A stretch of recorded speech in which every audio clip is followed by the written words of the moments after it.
Economía en colores. Javier Sala y Martín. Introducción. Una de las consecuencias de la monumental crisis vivida en los últimos años es que de repente la mayoría de los mortales nos hemos dado cuenta de que la economía tiene un papel muy importante en nuestras vidas. De la noche a la mañana, todos hemos visto que conceptos tan raros como prima de riesgo, bonos tóxicos, bancos malos, hipotecas subprime, activos preferentes o austeridad fiscal acaban afectando a nuestra situación personal y familiar. Porque nos guste más o nos guste menos, el mundo de la economía nos rodea y nos afecta constantemente. Cuando tomamos café para desayunar, cuando llevamos a los niños al colegio, cuando trabajamos a cambio de un salario, cuando pagamos los impuestos, cuando recibimos servicios públicos, cuando sufrimos las consecuencias de los recortes presupuestarios, cuando nos quedamos en el paro por motivos que no entendemos, cuando vamos al supermercado, cuando decidimos si vamos al trabajo caminando o bien en moto, en coche o en transporte público, cuando decidimos estudiar una carrera u otra, cuando escogemos el banco en el que depositar nuestro dinero o pedir nuestra hipoteca, cuando debemos escoger pagar con dinero o con tarjeta de crédito, entre ahorrar en un fondo de pensiones o ir de vacaciones con la familia, entre pedir un vino caro en un restaurante o pedir uno barato, entre salir de fiesta con amigos o quedarnos en casa para acostarnos pronto. La economía pues se entrelaza constantemente con diferentes aspectos de nuestra existencia. A pesar de ello, los conceptos económicos más básicos resultan profundamente ajenos a la mayoría de la población. Los principales responsables de esta incomprensión somos los economistas, por no haber sido capaces de comunicarnos con el ciudadano de a pie. Los profesionales de la economía tenemos una irritante tendencia a emplear palabras, conceptos, modelos, argumentos, datos y teorías extraordinariamente complicadas que solo entienden otros economistas. Debido a esta incapacidad para hablar claro, las secciones de economía de los periódicos son las menos leídas por los lectores. Los temas de economía en los telediarios son tratados rápida y superficialmente para evitar que la audiencia huya despavorida. Y los programas de economía van a parar a los canales de menor audiencia y se emiten en horas intempestivas. Para la mayor parte de las personas normales, la economía es una ciencia aburrida, impenetrable, oscura, gris. Tan oscura y tan gris como las americanas de la gran mayoría de los profesionales que asisten a las reuniones y los simposios internacionales. Personalmente he intentado poner un poco de color a la economía. Lo he hecho de una manera literal con mis chaquetas de colores y en sentido metafórico intentando encontrar maneras de divulgarla de una manera fácil e inteligible para el gran público. Y lo he hecho durante muchos años, en la radio, en la televisión, en columnas de opinión, en la prensa, en mi blog, salaymartin.com, e incluso en un videoblog que se llamaba Economía, también en salaymartin.com. Debo decir que el éxito de todos estos intentos ha sido más bien modesto. Es cierto que mis programas de televisión y radio y mis artículos de prensa y en mi blog contaban con un buen número de seguidores, pero también lo es que la mayoría de ellos eran economistas o estudiantes de economía. Nunca acabé de encontrar un formato que fuera atractivo y digerible para el gran público. Y en estas que un día se presentaron en mi oficina Zen Subirats y Xavier Casado, dos representantes de El Terrat, la productora de Andrew Bonafonte, juntamente con un presentador de TV3, Xavi Coral, con la propuesta de rodar un programa de economía para prime time de la televisión de Cataluña. Un programa de economía en horario prime time para el gran público suponía un gran reto para mí, pero sí me decidí a aceptar el desafío porque fue El Terrat. Es una de las productoras con más experiencia en la creación de programas de entretenimiento. Eso me llevó a pensar que si trabajaba con ellos podríamos encontrar un formato idóneo para llevar la economía al gran público de forma divertida y para, por fin, poner luz y colores a esta ciencia tan oscura, gris e impenetrable.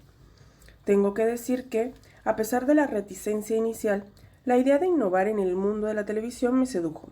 Llevo muchos años estudiando la innovación empresarial y había llegado el momento de poner en práctica lo que enseño a mis alumnos. Así que no tardé en aceptar el reto y nos pusimos manos a la obra. Mientras ellos empezaban a pensar en un formato atractivo y ameno, yo empecé a escribir los guiones para cubrir los 8 capítulos de la serie. Se trataba de contar 8 historias interesantes que reflejaran 8 campos de la ciencia económica. El resultado es el producto que tenéis en vuestras manos. El libro Economía en Colores contiene los 8 guiones originales. Como veréis, cada capítulo empieza planteando un enigma económico o una anécdota intrigante que nos sirve para iniciar una excursión por un campo de la economía. El viaje nos lleva a descubrir conceptos, ideas y curiosidades que nos permiten conocer mejor algunos aspectos de esta ciencia oscura y misteriosa. El objetivo es que, al final de cada capítulo, veas lo que en principio era aburrido y gris, en realidad es entretenido y con mucho color. El primer capítulo se titula Más ricos que el rico y corresponde al color rojo.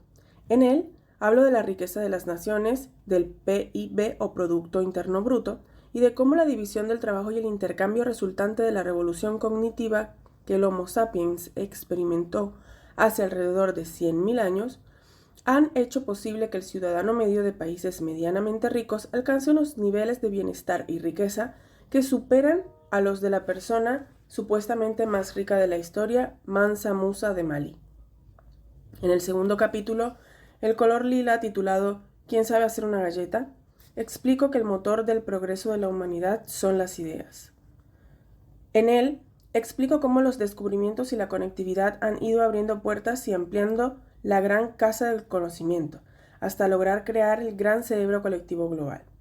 A través de una excursión por la historia de las ideas, explico cómo los seres humanos hemos encontrado maneras de crear, almacenar y transmitir conocimientos para que otros humanos puedan crear con mayor facilidad inventos como el lenguaje, la escritura, la imprenta, el teléfono, el internet o Google, han servido para acelerar el proceso de creación del ser humano. En este capítulo también estudiaremos las implicaciones que el motor de las ideas tiene para el crecimiento económico y sus posibles límites. El tercer capítulo, el azul, lleva por título El falso 9. Trata sobre qué es la innovación y en qué se diferencia de la investigación, por medio de ejemplos de innovación como el de Pep Guardiola, cuando decide poner a Messi de falso 9, lo hizo el día antes de que el Barça ganara al Madrid de 2-6 en el Estadio Santiago Bernabéu en mayo del 2009. Analizaremos los rasgos que caracterizan a algunos de los grandes innovadores empresariales de la historia: Zara, IKEA, Starbucks, Cirque du Soleil, McDonald's, el Bulli y Apple. También veremos cómo la falta de capacidad innovadora puede acabar destruyendo incluso las empresas más grandes, más líderes y que más dinero dedican a invertir en investigación y desarrollo, como Nokia y BlackBerry. El cuarto capítulo, el naranja, se titula ¿Dónde están los niños de diciembre? La clave de este capítulo es el capital humano y la educación. Nos preguntaremos por qué la inmensa mayoría de los futbolistas han nacido durante la primera mitad del año. En este capítulo expondremos los grandes problemas del sistema educativo actual, problemas que impiden preparar a nuestros niños para afrontar los retos de la innovación y el cambio tecnológico constante que va a vertebrar el resto de sus vidas. También explicamos qué rasgos debería tener el colegio para garantizar que una sociedad como la nuestra no eche a perder ni el talento ni la curiosidad de los niños que los niños poseen de manera innata. Hablaremos de cómo la escuela puede y debe potenciar la curiosidad, la creatividad, el espíritu crítico, la observación, el arte, la cooperación, la conexión de ideas, la experimentación, la tolerancia al fracaso, la empatía humana y las inteligencias múltiples. El quinto capítulo, el amarillo, se titula Un arma de destrucción masiva y trata sobre el dinero. El color amarillo del oro nos sirve para explicar qué es el dinero, para qué sirve y los peligros que entraña. El tema se desarrolla en un viaje por la historia en el que vemos cómo el dinero ha ido evolucionando, desde la cebada en Sumeria hasta las tarjetas de crédito actuales, pasando por las monedas primitivas de Lidia, los denarios y los áureos romanos, los billetes de papel chino o el patrón oro del siglo XX. Hablamos del nivel de precios, el IPC, de la inflación y de la tentación que tienen los poderosos de recaudar el impuesto inflacionario. También vemos cómo Hitler pensó en destruir la economía británica para ganar la Segunda Guerra Mundial con una sorprendente arma de destrucción masiva. En el capítulo siguiente, el rosa, hablamos de finanzas. Se titula el mono adiestrado.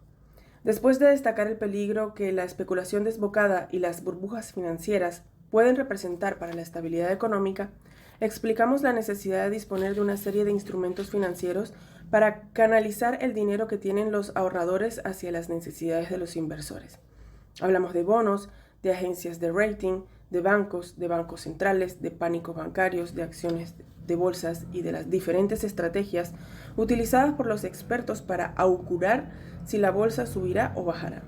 También veremos si dichas predicciones son más o menos acertadas que las de un mono adiestrado. En el capítulo 7, el verde, hablamos de la ayuda al desarrollo. La historia de la chica de los caramelos nos sirve para analizar por qué la ayuda al desarrollo ha sido un fracaso, en el sentido de que no ha contribuido a generar desarrollo económico en los países que han recibido el dinero. Analizaremos el episodio de Sharon Stone en el Foro Económico Mundial de Davos, hablaremos de los poblados del milenio de Jeffrey Sachs y las Naciones Unidas, de las consecuencias indeseadas de nuestras acciones, de la corrupción, de la ignorancia de los donantes y de la lección que una monja aragonesa me dio cuando yo intentaba enseñarle a ella cómo debían funcionar sus escuelas en Ghana. Intentamos planear posibles soluciones a estos problemas y concluimos con una nota de optimismo. A pesar de todo lo que hacemos mal, muy pronto África saldrá del pozo de la pobreza.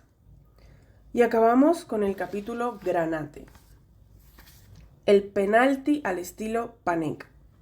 En él nos adentramos en uno de los debates económicos más profundos y actuales, el de la racionalidad del ser humano. Veremos que hay economistas denominados neoclásicos que creen que los hombres actuamos de manera inteligente y otros, los denominados economistas de la conducta, que opinan que no nos mueve tanto la racionalidad como el impulso, la intuición o la impaciencia. Hablaremos de normas sociales de confianza y de autoconfianza, de comportamiento de rebaño, de cómo los expertos en psicología pueden acabar escogiendo ellos por nosotros si no prestamos la atención suficiente. Explicaremos por qué los guapos cobran más que los feos, por qué nunca debemos pedir el segundo vino más barato de la carta en el restaurante y por qué cada 1 de enero nos comprometemos con nosotros mismos a empezar una dieta y cada 1 de febrero desistimos. Antes de iniciar esta excursión por el apasionante mundo de la economía en colores, permitidme un breve paréntesis para agradecer la colaboración de quienes han hecho posible este proyecto. Por último, quiero dar las gracias a mi madre, a mis hermanos y a toda mi familia. Y muy especialmente quiero expresar mi reconocimiento a 2 personas, a quienes me dirijo directamente. Gracias, Úrsula 17, por ser como eres y por todas las lecciones que me has ofrecido a lo largo de la vida. La más importante de todas, enseñarme a ser padre. Y gracias, Silvia, por el apoyo entusiasta de siempre que le diste al proyecto Economía en Colores, a pesar de que coincidió con las últimas semanas de gestación del que ha sido nuestro gran proyecto en común, Maximus Decimus Meridius. Y sobre todo, Silvia, gracias por tu amor.